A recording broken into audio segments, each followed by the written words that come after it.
up, dudes? It's Gaz, and welcome back to the Warframe video. So, we got a bit of news today for Warframe. We had cross-save fully turned on for everybody for like an hour, so I'm going to tell you what happened with that. And also, we have a big Prime Resurgence launching today with 4 frames, and I'm going to be doing a full review of all the stuff in this Prime Resurgence today.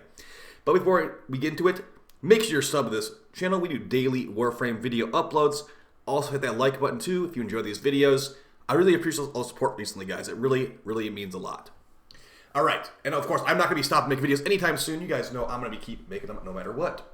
All right, so let's get started with the Prime Resurgence. Let's also briefly talk about the cross-save thing, because some of you guys, actually a lot of you guys in my stream have been saying you've been hopping in to the cross-save stuff already, and here's some info for you, what you can expect from cross-save. Now, this is not on this post, but talking to people that have dealt with cross-save the last 2 days, all your ribbons are fused together. So if you have like 200 plus ribbons, get ready to delete some ribbons because you will be over ribbon capacity. Also, all your relics get fused together. Your weapons get fused together. Fused is the wrong word maybe. You get all your weapons merged together, so you get your weapons from PlayStation and your PC and all that. So it's looking real good for when you actually do get it. But reading what DE's tweet was today, cross-platform save is now open to all Tenno for a stress test. Stay tuned as we may need to close the drip gate again if we need to pause. So, just to let you know, that it did get paused. That lasted for about an hour, and the DE response to that was one of the community managers saying basically, wow, you really did come in hot on that one. We are temporarily pausing cross-platform save stress test while we settle our foundings. If you've encountered any issues with it, please contact support@warframe.com. We will update the socials, forums, and in-game red text for our next steps. So, yeah, it's paused as of today. It lasted for like 1 hour. Everybody can hop in there. And it will probably come back tomorrow, I'm hoping. But, yeah, unknown on that one. So just keep an eye out on, like, if you're in... Obviously, if you're waiting for a cross-save, you're probably not in-game. But, yeah, keep an eye on, like, social media and stuff like that from DE's official channels to see that stuff. I'll try to update it as much as I can, too. But, yeah, it was open for, like, an hour, and then it's gone now. So, let's move on to this Prime Resurgence. So this just happened today. We got Hydroid Prime, Mesa Prime, Oberon Prime, Ivara Prime. And these are all pretty good frames, actually. Oberon's pretty forgotten, but he can get the job done at the end of the day. So let's go over all the things you can choose and get from here. And a reminder, these are all available for actual, like, non-premium currency. Like this 577 Aya up here, that can just turn into a relic. A lot of people don't know this. Let's say I want to get a Hydroid relic for some reason because it got reworked. I would just go, you can honestly just search Hydroid right here. And there's all the Hydroid relics. You pick which one you want. If you have the Aya for it, turn it in. Hydroid Prime Systems Looper right there. I just grab a bunch of those if I wanted to. All right, let's start reviewing all this stuff, and we're going to tell you what the best stuff is here and what the most powerful things you should get here is. And I'm also going to show the cosmetics too, in case you're interested in that. So, reminder, this Mesa Prime, you can farm her in-game, but this Operator Prime accessories, you cannot farm this in-game. This is only purchasable here, okay?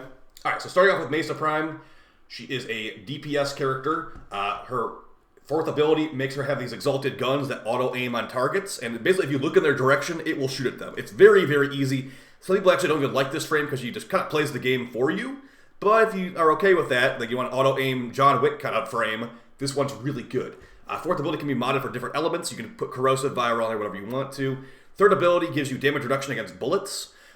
Does not work on melee attacks, but it's very good against bullets and gives you a big chunk of damage reduction, capping out, I believe, at 90%. Her second ability, Shooting Gallery, it's going to make it where there's an AoE stun around you, which will jam enemy weapons. It also works on enemies that don't have weapons too, technically, but it'll also give you an increased damage buff. And this will also go between yourself and teammates to give them a damage buff as well. So quite a nice little extra damage buff from just having an ability active. Then the Ballistic Battery, she charges up, basically you activate this ability and then you get to charge up a super bullet. Once you push the button again, that super bullet will be launched. It has a somewhat recently buffed augment where the crit chance of that buffed bullet is extremely high. And her passive is she shoots dual-wielding sidearms faster and reloads single-handed sidearms quicker. It also gets 50 extra health. She doesn't have a melee weapon, which is not worth it like almost ever. She also looks extremely cool. As far as the cosmetics for Mesa Prime, there is the Operator Prime, whatever this is. Got some golden ears. Looks pretty cool. I believe this is only for the Operator. I'm not entirely, don't quote me on that one. Got a golden face mask. And we have that. So if you're looking, want to look fancy, you have like a Cyclops eye or whatever, go for it. Now, Mesa Prime does have a special helmet. This is a special helmet that you have to buy with Regal Aya. It is very nice. This was actually added after the fact because people were complaining Mesa Prime didn't have enough accessories back in like 2020 or whatever it was. As far as the guns and weapons with Mesa Prime, we have the Actara Prime. They are slash-focused semi-auto pistols. Actually, I guess they're kind of burst pistols. They've got really good status chance and okay crit, but these things are not really used very much. They're good enough at the end of the day, but yeah, just kind of like some slash proc burst fire pistols. Wouldn't really recommend them, but they look really cool and they can deal some okay damage. Maybe you could get that for a weapon you might like. Redeemer Prime, this thing used to be like really meta back in the day. Nowadays it's, I usually use the Strofa or the Vastalock more to be honest, but it's got, it's a shotgun melee basically. Can do some really good heavy attack builds. It's got good crit, got built-in blast damage. The thing about this, though, if you're trying to use Shattering Impact, like on the Vastalock or the Sarpa, this does not, like, this has Impact, Puncture, and Slash on the blade, but look at the shots right here. The projectiles have only Blast. So Shattering Impact does not work on this thing. Do not use Shattering Impact on this unless you're hitting the enemy with the blade, and even then, it wouldn't be worth the Onslaught, in my opinion. It's still a good weapon at the end of the day, but yeah, nowadays, I'm usually using other things for my gun blades. That's all the Mesa stuff. Let's move on to Hydroid Prime. This is actually going to be one of the prizes of this Resurgence right here. This dude got reworked heavily. His abilities are now corrosive damage. They used to be impact damage. He has a new passive, too. Enemies damaged by Hydroid are more vulnerable to corrosive status. Increase the initial status proc armor removal with 50%. So what that means is basically if he has 10 corrosive procs on an enemy, they will have no armor left. No other frame can do that unless you have Archon Shards. And I guess it's actually 14 procs for the Archon Shard frames. Unlike him, he's still 10 procs. First ability is releases cannonballs on the enemies. They deal corrosive damage. The augment deals viral damage, so it's viral and corrosive, extremely debuffed, and it also deals okay damage too. So very nice skill there. One of his best skills to me is Tidal Surge. He becomes an immune wave of water, and it purges all status effects from you. And also, while you're in this, you can proc Arcane Aegis to get crazy shield regen. So this can make you invincible in lots of situations. Also, the energy cost of his ability can go massively down with his Tidal Impunity augment mod. So yeah, just really good skill. It's also a good mobility skill too. And it also deals corrosive damage as well. Plunder is his new ability that he got with his rework. Basically, you remove the corrosive procs from the nearby enemies, and in return, you take those corrosive procs to get a corrosive damage multiplier on your weapon, and also you get increased armor for yourself. It can be a lot of armor too. So, pretty powerful ability. It also makes the armor strip from those corrosive procs permanent on those enemies. So, just really powerful in general. This is one of the reasons he can deal so much corrosive damage with his guns and his abilities. And for the final skill, the skill most people know, it's called Tentacle Swarm. A bunch of tentacles come out of the ground and grab enemies. There's a special augment for this that makes enemies grab these tentacles actually drop extra loot when they die, so that's very nice. And of course, this does corrosive damage now, so you can fully remove enemy armor from this just being on the tentacle. So a very powerful frame. People do refer to him as overtuned, but it's okay because he was so bad for so long, he deserves it. I've been enjoying Hydroid a lot. I might have a new Hydroid guide video for one of the new missions soon, so yeah. If you don't have Hydroid Prime, get him. And as far as Hydroid Prime's accessories, we got the, I don't think I've ever seen this before, the Spirit Sail Prime Armor. I have never seen this. So what do we got here? We got the, okay, so we've got some like handles. We got some handles on our shoulders, okay? We got a handle on our chest, and we got handles on our feet too. Okay, so if you want the handles Prime Armor, there you go. Sugatras are very hard to see in mission. I would not recommend buying a Sugatra for one Regal Aya, but if you want to, make sure you take a good look at it. As far as his weapons, the Nami Scala Prime is very good. Look at these stats. Extremely high status chance, decently high crit chance, a okay multiplier, and extremely high slash. These are very good slash dual swords with extremely high attack speed too. I used to use these quite often. I don't use them as much anymore, but yeah, they're still really good stats in 2023. The Ballistica Prime also can deal some okay damage, but its gimmick of making a ghost from the charge shot is really not that phenomenal. I wish the ghost lasted longer or something, but yeah. This thing can deal decent damage. It can. I've had a Riven for it before. It can hit very hard on some enemies, but also it's a single target weapon. A little bit of punch through wouldn't hurt it, but also like you have so many options nowadays for pistols. This is really just more of a novelty item of way back in the day. But it can make a ghost of some enemies, so that's kind of cool. Moving on to the next turn, Ivara Prime. This frame is very good for level 10,000 missions because she's just permanent invisible and has massive damage buffs. So as far as what her abilities are, her passive is she has built-in enemy radar of 50 meters. I don't know if that stacks with the built-in enemy radar or if that's like, so she has 80 meters or if she has like just 50 total with the new passives. But 50 meters on that passive. Her first ability is a lot of things. It's a cloaking arrow, like a bubble of cloaking, a noise arrow that draws enemies to that noise arrow.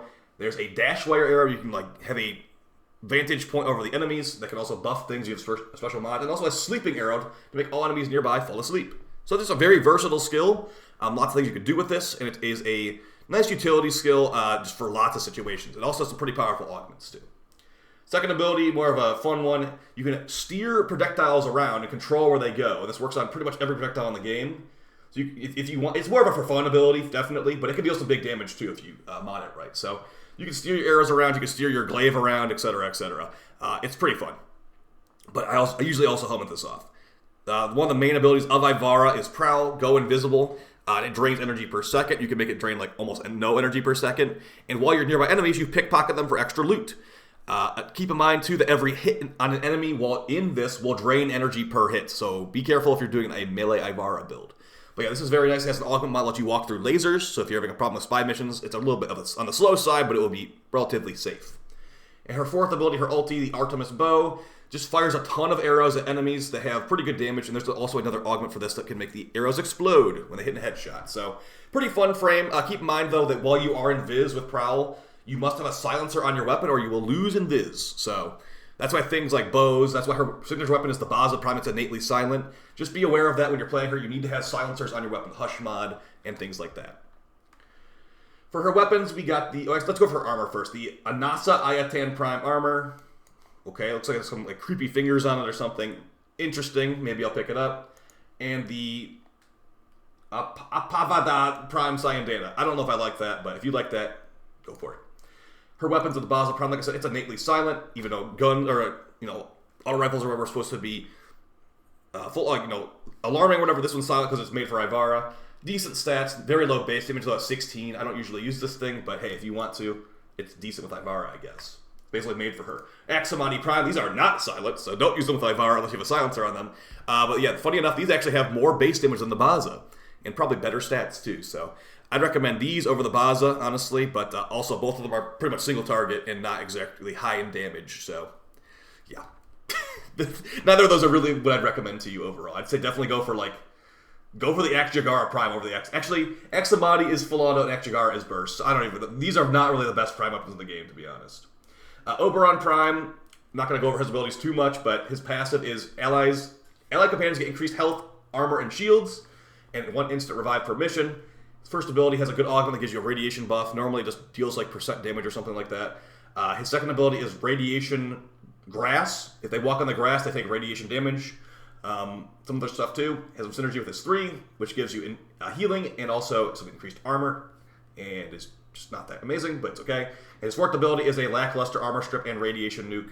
That can also, I believe, gives you some more armor, or some more health orbs. That's what it is. Health orb drop increase. So I don't use this guy that much, to be honest. It usually takes 2 casts of this ability to remove enemy armor as well, so that's definitely a yikes. But with the new radiation damage shards, maybe he could be having a resurgence here, pun intended. His weapons are actually pretty decent, I remember. Well, at least the Sylvan Aegis is. His armor stuff is the Sukira Prime Sayandana. Yikes. I'm not really a big fan of that one. Or... Oraka Prime Sugatra, another Sugatra that you probably shouldn't buy.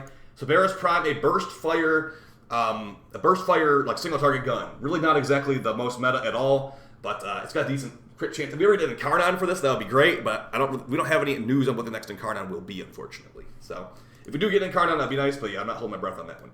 Sylvan Aegis Prime, very nice here, has some very high stats, but very low attack speed. This weapon has built-in heat damage, so you can make a gas build out of it, you can make a corrosive heat, a viral heat build very nicely.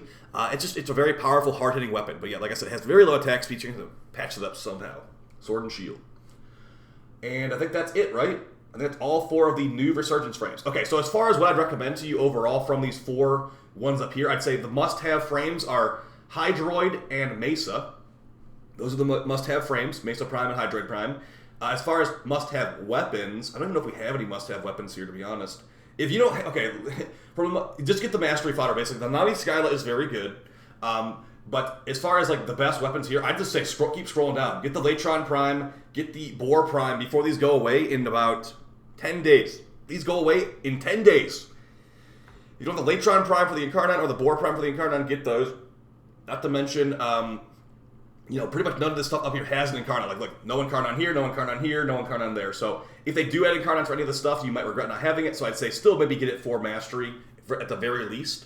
But yeah, this will be here for 13 days, 21 hours, guys. So I'd definitely say get Hydroid Prime, get Mesa Prime, some of the best frames in the game nowadays. And yeah, hopefully you guys found this video fun and helpful. I will see you tomorrow with another video and a stream. I will not be live tonight. I have some stuff to take care of. But yeah, I really appreciate your support, guys. Let me know what you're going to be buying down below if you're going to be buying anything. And yeah, hopefully cross-save gets pushed out again tomorrow because 1 hour opening is kind of lame for people that are trying to get their holiday stuff done. Either way, guys, I'll see you next time. Take it easy. Bye.